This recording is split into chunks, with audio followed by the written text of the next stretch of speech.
ಓಂ ಶ್ರೀ ದುರ್ಗಾಯ ನಮಃ. ಇವಾಗಿನ ವಿಚಾರ, ನಾವು ನೀರಿನ ಜೊತೆ ಯಾಕೆ ಜಾಸ್ತಿ ಆಟವಾಡಬಾರ್ದು ಅನ್ನೋದನ್ನು ನಾನು ನಿಮಗೆ ಈ ವಿಡಿಯೋದಲ್ಲಿ ತಿಳಿಸ್ಕೊಡ್ತೇನೆ. ಹೌದು ವೀಕ್ಷಕರೇ, ನಾವು ಯಾವುದರ ಜೊತೆ ಆಟ ಆಡಿದ್ರೂ ನೀರಿನ ಜೊತೆ ಜಾಸ್ತಿ ಆಟ ಆಡಬಾರ್ದು. ನೀರಿನ ಜೊತೆ ಅಂದರೆ ಸಮುದ್ರದ ಒಂದು ಜೊತೆ ಅಥವಾ ಹರಿಯೋ ನೀರಿನ ಜೊತೆ, ಮಳೆಗಾಲದಲ್ಲಿ ದೊಡ್ಡ ದೊಡ್ಡ ನೀರಿನ ಜೊತೆ ಈಜಾಡ್ತಾ ಇರುವಂಥದ್ದು.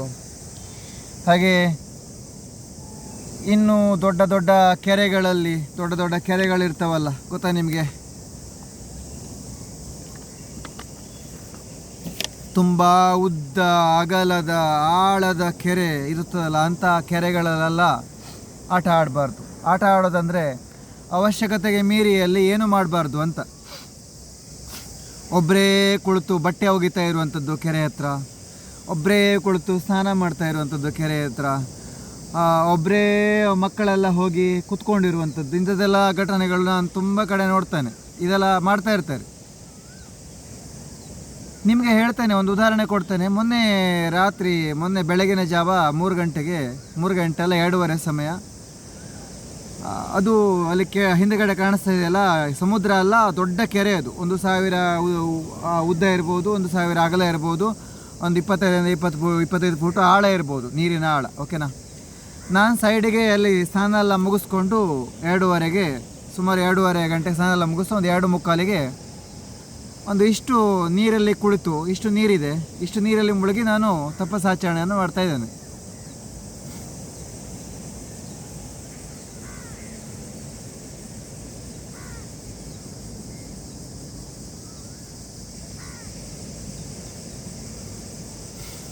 ತಪಸ್ಸಾಚರಣೆ ಮಾಡ್ತಾ ಮಾಡ್ತಾ 40 ನಿಮಿಷ ಹೋಗಿದ್ದೆ ಗೊತ್ತಾಗಿಲ್ಲ ನನಗೆ. ಸಮಯ ಒಂದು 3:20, 3:25 ಆಗ್ತಾ ಬಂದಿದೆ. ಆ ಸಮಯಕ್ಕೆ ಜೋರಾಗಿ ಗಾಳಿ ಬರ್ತಾ ಇದೆ. ಮುಂದ್ಗಡೆಯಿಂದ ಗಾಳಿ, ಹಿಂದುಗಡೆಯಿಂದನೂ ಗಾಳಿ, ಮುಂದ್ಗಡೆಯಿಂದ ಗಾಳಿ, ಆ ಗಾಳಿಗೆ ನಾನು ಅಲುಗಾಡ್ತಾ ಇದ್ದೀನಿ ನೀರಲ್ಲಿ.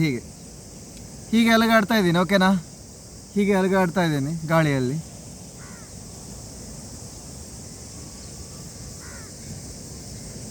ಕಾರಣ ಏನಂದರೆ ನೀರಿನ ರಭಸ ಜಾಸ್ತಿ ಆಗ್ತದೆ. ನಿಂತಿರೋ ನೀರಿಗೆ ಶಕ್ತಿ ಬಂದಿದೆ ವೀಕ್ಷಕರೇ, ನಿಂತಿರೋ ನೀರಿಗೆ ಶಕ್ತಿ ಬಂದಿದೆ. ಆ ನೀರಿನ ಅಲೆ ಹೀಗೆ ಬರ್ತಾ ಇದೆ. ಸಮುದ್ರ ಅಲೆ ಬರುತ್ತಲ್ಲ, ಅದೇ ಥರ ಸಮುದ್ರದ ಅಲೆಯ ಹೊಡೆತ ಹೇಗಿರ್ತದೆ ಹೇಳಿ?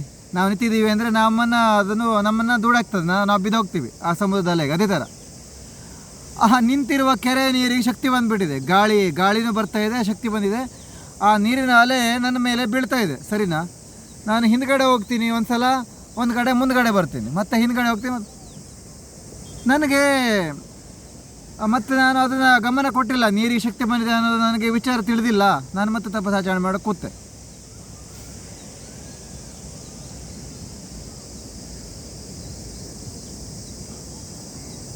ಆಗ ನನಗೆ ಮನಸ್ಸಲ್ಲಿ ಬಂದ ಸೂಚನೆ, ಈ ನೀರಲ್ಲಿ ಎಷ್ಟು ಜನ ಸತ್ತೋಗಿದ್ದಾರೆ ಅಂತ.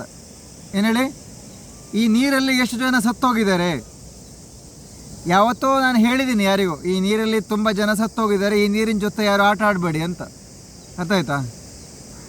ತುಂಬ ದಿನಗಳ ಹಿಂದೆ ಆ ನೀರ ಹತ್ರ ಹೋದಾಗ ನಾನು ಯಾರಿಗೋ ಸೂಚನೆ ಕೊಟ್ಟಿದ್ದೇನೆ. ಅವರಿಗೆ ಹೇಳ್ಕೊಂಡು ತಪಸ್ಸಿ ಕೂತಿದ್ದು ನಾನೇ, ಕಥೆ ಕೇಳಿ. ಆಮೇಲೆ ನನಗೆ ಮನಸ್ಸಿಗೆ ಸೂಚನೆ ಬಂತು, ಅದಕ್ಕೆ ಈ ನೀರಿಗೆ ಇಷ್ಟು ಶಕ್ತಿ ಇದೆ, ಇಷ್ಟು ನನಗೆ ನನ್ನ ಹೆಚ್ಚು ಕಡಿಮೆ ಇನ್ನು ಸ್ವಲ್ಪ ಹೊತ್ತು ಕೂತ್ರೆ ನನ್ನ ಮುಂದ್ಗಡೆ ಕರ್ಕೊಂಡು ಹೋಗುತ್ತೆ ಈ ನೀರು ಅಂತ. ಅರ್ಥ ಆಯ್ತಾ? ನನಗೆ ಬೇಗ ಮನಸ್ಸಲ್ಲಿ ಭಯ ಹುಟ್ಟಿ ನಾನು ನೀರಿಂದ ಎದ್ದು ಬಂದೆ ವೀಕ್ಷಕರೇ. ಅರ್ಥ ಆಯ್ತಾ? ನಾನು ನೀರಿಂದ ಎದ್ದು ಬಂದ ಮೇಲೆ ಯಾವ ಗಾಳಿನೂ ಇಲ್ಲ, ಏನೂ ಇಲ್ಲ, ಎಲ್ಲ ತಣ್ಣಾಗಿದೆ. ಆ ನೀರು ಶಾಂತ ಆಗಿದೆ, ನೀರು ಶಾಂತವಾಗಿದೆ, ಗಾಳಿ ಕೂಡ ಇಲ್ಲ. ನೋಡಿ ಮಾಯಾಶಕ್ತಿ ಅಂದರೆ ಹೇಗೆ ಅಂತ. ಇದನ್ನು ನಾನು ನಿಮ್ಗೆ ಯಾಕೆ ಹೇಳಿದೆ ಅಂದರೆ, ಇದು ಕೂಡ ನನ್ನ ನೆನಪಿಗೆ ಬಂತು. ಹಾಗೆ ಇನ್ನೊಂದು ನೆನಪಿಗೆ ಬಂದಿದೆ, ನೋಡಿ ಇಲ್ಲಿ ತೋರಿಸ್ತೀನಿ ನಿಮಗೆ. ಮೊನ್ನೆ ಸಮುದ್ರದ ಆಳಕ್ಕೆ ಹೋಗಿ ನೋಡಿ ಯಾವ ಘಟನೆ ನಡೆದಿದೆ ಅಂತ. ತಾಯಿ ಮಗು ಮಾತ್ರ ಸಿಕ್ಕಿದ್ದಾರೆ, ಇನ್ನೂ ಹೆಚ್ಚಿನ ರೀತಿಯಲ್ಲಿ ಜನ ಕೊಚ್ಕೊಂಡು ಹೋಗಿದ್ದಾರೆ ಅಂತ. ಅಲ್ಲಿ ಬೋಟಲ್ಲಿ ಹೋಗಿದ್ರು ಅಂತ. ಹೆಚ್ಚು ಕಡಿಮೆ ನೀರನ್ನು ಅಲ್ಲಿ ನೋಡೋಕ್ಕೆ ಒಂದು ನೀರಿನ ಒಂದು ಗಮನ, ನೀರಿನ ವಾತಾವರಣವನ್ನು ಸವಿಯೋಕ್ಕೆ ಇರ್ಬೋದು. ಬೋಟಲ್ಲಿ ಇವತ್ತಿನ ದಿನ ಹಾಗೆ ಅಲ್ವಾ, ಟೂರು ಟ್ರಿಪ್ಪು ಅಂತ ಹೋಗ್ತಾರೆ, ನೀರನ್ನು ನೋಡೋಕ್ಕೆ ಅಂತ ಹೋಗಿರ್ಬೋದು ಅಲ್ವಾ.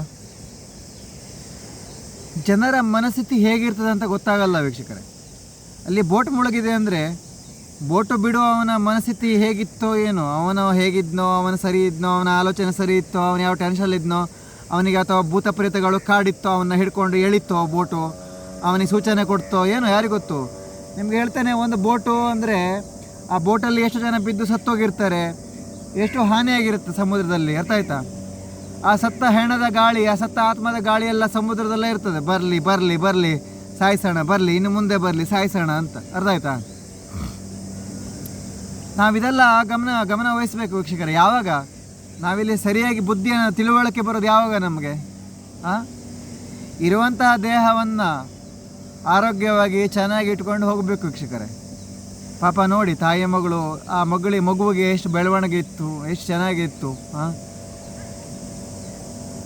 ಅದಕ್ಕೆ ವೀಕ್ಷಕರೇ, ನಾವಿಲ್ಲಿ ನೀರಿನ ಜೊತೆ ಆಡಬಾರ್ದು, ಹಾಗೆ ಅತಿಯಾದ ಆಸೆಯನ್ನು ಪಡಬಾರ್ದು. ಯಾವುದೇ ಆಗಿರಲಿ, ದುಡ್ಡಾಗಿರಲಿ ಅಥವಾ ಇನ್ನಿತರ ಯಾವುದೇ ಒಂದು ವಿಚಾರ ಆಗಿರಲಿ, ನಾವಿಲ್ಲಿ ಎಷ್ಟು ಬೇಕು ಅಷ್ಟೇ ಇಲ್ಲಿ ಆಸೆಯನ್ನು ಪಡಬೇಕು. ಹಾಗೆ ಎಷ್ಟು ಬೇಕು ಅಷ್ಟೇ ನಾವಿಲ್ಲಿ ಅನುಭವಿಸ್ಬೇಕು. ಯಾವುದೇ ಆಗಿರಲಿ, ಊಟ ಆದರೂ ಅಷ್ಟೇ, ಅತಿಯಾಗಿ ಊಟ ಮಾಡಿದ್ರೂ ನಮಗೆ ಕಷ್ಟನೇ. ಇವತ್ತೇ ಎಚ್ಚೆತ್ಕೊಳ್ಳಿ ವೀಕ್ಷಕರೇ, ನಿಮ್ಮ ಮಕ್ಕಳನ್ನು ನೀರಿಗೆ ಕಳಿಸುವಂಥದ್ದು, ಹಾಗೆ ಸಮುದ್ರದಲ್ಲಿ ಆಟ ಆಡಲಿಕ್ಕೆ ಕಳಿಸುವಂಥದ್ದು, ಹಾಗೆ ಕೆಲವರು ಕಳಿಸ್ತಿರಲ್ಲ, ಹೋಗಿ ನೀರು ತಗೊಂಬ ಮಗನೇ ಬಾವಿಗೆ ಕಳಿಸುವಂಥದ್ದು. ಜಮದಗ್ನಿ ಋಷಿಗಳು ತಪಸ್ಸಿ ಕೂತಾಗ ನೀರಿಗೆ ಕಳಿಸಿ ಅನಾಹುತ ಏನಾಗಿದೆ?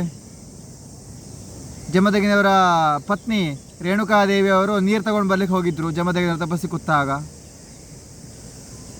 ಅಲ್ಲಿ ಕತೆ ಭಾಗದಲ್ಲಿ ಕೇಳಿದ್ದೀರಲ್ಲ, ಅಲ್ಲಿ ರಾಜರಾಣಿಯರು ನೀರಿನಲ್ಲಿ ಆಟ ಆಡ್ತಾ ಇದ್ದರು. ಅದನ್ನು ನೋಡಿ ಜಮದಗ್ನಿಯವರ ಪತ್ನಿಗೆ ಮನಸ್ಸು ಚಂಚಲ ಆಗಿದೆ, ನೀರು ತರಲಿಕ್ಕಾಗಿಲ್ಲ. ಆಗ ಜಮದಗ್ನಿಯವರು ಸಿಟ್ಟು ಬಂದು ಮಗನ ಹತ್ರ ಏನೋ ಒಂದು ಕೆಲಸವನ್ನು ಮಾಡು ಅಂತ ಹೇಳಿದರು, ಮಾಡಿಸಿದ್ರು ಕೂಡ ಅಂತ ಕಥೆಯ ಭಾಗದಲ್ಲಿ ಇದೆ ಅಲ್ವಾ. ಅದಕ್ಕೆ ಜಮದಗ್ನಿಯವರು ಕೂಡ ಆ ಸಮಯದಲ್ಲಿ ನಾನು ತಪ್ಪು ಮಾಡಿಬಿಟ್ಟೆ ಅಂತ ಅನಿಸಿರ್ಬೋದು ಆ ಕೆಲಸ ಆದಮೇಲೆ. ಅದಕ್ಕೆ ನೋಡಿ, ನೀರಿಂದ ಎಷ್ಟೆಲ್ಲ ಅನಾಹುತಗಳಾಗ್ತವೆ. ಹಾಗೆ ನೀರಿಗೆ ನಾವು ಒಬ್ಬರನ್ನೇ ಕಳಿಸ್ಬಾರ್ದು. ನೀರು ತರಲಿಕ್ಕಾಗಿರಲಿ, ನೀರಲ್ಲಿ ಈಜಾಡಲಿಕ್ಕೆ ಆಗಿರಲಿ, ಅಥವಾ ಸಮುದ್ರಕ್ಕೆ ಸ್ನಾನ ಮಾಡಲಿಕ್ಕಾಗಿರಲಿ. ಈಗ ನಿಮಗೆ ತೋರಿಸ್ತಾ ಇದೆಯಲ್ಲ, ಸಮುದ್ರದ ಎಷ್ಟು ಜನ ಸ್ನಾನ ಮಾಡ್ತಾ ಇದ್ದಾರೆ ಗೊತ್ತಾ, ಮಕ್ಕಳು, ಇನ್ನಿತರ ಹಲವಾರುಗಳು. ಅಲ್ಲೆಲ್ಲ ಮೊಸಳೆಗಳು, ಇನ್ನಿತರ ದೊಡ್ಡ ದೊಡ್ಡ ಮೀನುಗಳು, ತಿಮ್ಮಿಗಿಲೆಗಳು ತಪಸ್ಸು ಮಾಡ್ತಾ ಇರ್ತವೆ, ತಪಸ್ಸಾಚರಣೆ. ಆಹಾರ ಬೇಕಲ್ಲ ಅವುಗಳಿಗೆ ತಿನ್ನಲಿಕ್ಕೆ. ಮೊಸಳೆಗಳು, ತಿಮ್ಮಿಗಿಲೆಗಳೆಲ್ಲ ಇದ್ದಾವೆ ಆ ಸಮುದ್ರದಲ್ಲಿ, ನಿಮ್ಗೆ ಗೊತ್ತಿಲ್ಲ ಅಷ್ಟೇ, ನಿಮಗೆ ಕಾಣಲ್ಲ, ಗೊತ್ತಾಯ್ತಾ. ಆ ತಪಸ್ಸಾಚರಣೆ ಮಾಡುವಾಗ, ನಾನು ತಪಸ್ಸಾಚರಣೆ ಮಾಡುವಾಗಲೇ ನಿಮ್ಗೆ ಹೇಳಿದ್ನಲ್ಲ, ಗಾಳಿ ಜೋರಾಗಿ ಬಂತು, ನೀರಿನ ಅಲೆಗಳು ಜೋರಾಗಿ ಬಂತು. ನಾನು ತಪಸ್ಸು ನಿಲ್ಲಿಸಿ ನಾನು ಮೇಲೆ ಹೋದ್ಮೇಲೆ ಯಾವ ಗಾಳಿನೂ ಇಲ್ಲ, ಯಾವ ನೀರಿನ ಅಲೆಯೂ ಇಲ್ಲ ಅಂತ. ಹೀಗೆ ನಡೆಯುತ್ತದೆ. ನೀರಿನಲ್ಲೂ ಶಕ್ತಿ ಇದೆ ವೀಕ್ಷಕರೇ. ಅದಕ್ಕೆ ಆದಷ್ಟು ಸಮುದ್ರಗಳಲ್ಲಿ ಸ್ನಾನ ಮಾಡೋದು, ಸಮಯನ ವೇಸ್ಟ್ ಮಾಡೋದು, ನಿಮ್ಮ ಜೀವನವನ್ನು ಹಾಳು ಮಾಡ್ಕೊಳ್ಳೋಕ್ಕೆ ಹೋಗಬೇಡಿ ಅಂತ ಹೇಳ್ತಾ ನಾನು ವಿಡಿಯೋನ ಮುಗಿಸ್ತೇನೆ. ನೀರಿಗೂ ಕೂಡ ಅಪಾರವಾದ ಶಕ್ತಿ ಇದೆ. ಅದು ಯಾವಾಗ ಮೇಲೆ ಬರುತ್ತೆ ಅಂತ ಹೇಳಲಿಕ್ಕಾಗಲ್ಲ. ಕೆಲವು ಕಡೆ ನೋಡಿದ್ದೀರಾ, ಸಮುದ್ರ ಉಕ್ಕಿ ಬಂದುಬಿಡ್ತದೆ ಮೇಲೆಗಡೆ, ಸಮುದ್ರ ಉಕ್ಕಿ ಬಂದುಬಿಡುತ್ತದೆ, ಮನೆಗಳನ್ನೆಲ್ಲ ಕೊಚ್ಕೊಂಡು ಹೋಗೋದು, ಕಾರುಗಳನ್ನೆಲ್ಲ ಕೊಚ್ಕೊಂಡು ಹೋಗೋದು, ಎಷ್ಟು ದೇಶಗಳಲ್ಲಿ ನೀವು ನೋಡಿದ್ದೀರಲ್ವಾ. ಅದೇ ಥರ ಈ ಥರ ವಿಚಿತ್ರ ಘಟನೆಗಳು ತುಂಬ ಕಡೆ ನಡೆದಿದೆ, ನಡೆಯುತ್ತದೆ ಕೂಡ ವೀಕ್ಷಕರೇ. ಈಗ ಇಲ್ಲೇ ಗೋಕರ್ಣದಲ್ಲೇ ಸಮುದ್ರದ ಅಲೆಗಳು ಹೀಗೆ ಬರ್ತಾ ಇದೆಯಲ್ಲ, ಹೀಗೆ ಜೋರಾಗಿ ಬರ್ತಾ ಇದ್ರೆ ಏನು ಮಾಡೋದು? ಎಲ್ಲ ಹೋಗೋದೇ ಅಲ್ವ ಕೊಚ್ಕೊಂಡು, ಏನಂತೀರ? ಅದಕ್ಕೆ ನಾವು ಆದಷ್ಟು ಇಲ್ಲಿ ನಮ್ಮ ಇರುವಂತಹ ಒಂದು ಸುಂದರವಾದ ದೇಹವನ್ನು ನೆಮ್ಮದಿಯಿಂದ ಆರೋಗ್ಯವಾಗಿ ಕಾಪಾಡ್ಕೊಂಡು ಹೋಗಬೇಕು ಅಂತ ಹೇಳ್ತಾ ನಾನು ವಿಡಿಯೋನ ಮುಗಿಸ್ತಾನೆ. ಯಾರು ಕೂಡ ನೀರಿನ ಜೊತೆ ಆಟ ಆಡಲಿಕ್ಕೆ ಹೋಗಬೇಡಿ. ಇವತ್ತಿನ ವಿಷಯ ನೀರಿಂದಾಗಿತ್ತು ಅಂತ ಹೇಳ್ತಾ ನಾನು ವಿಡಿಯೋನ ಮುಗಿಸ್ತೇನೆ. ಶ್ರೀ ದುರ್ಗಾಯ ನಮಃ ಶಿವಾಯ. ಹಾಗೆ ಆದಷ್ಟು ಈ ವಿಡಿಯೋನ ಶೇರ್ ಮಾಡಿ ನಿಮ್ಮ ಸ್ನೇಹಿತರು.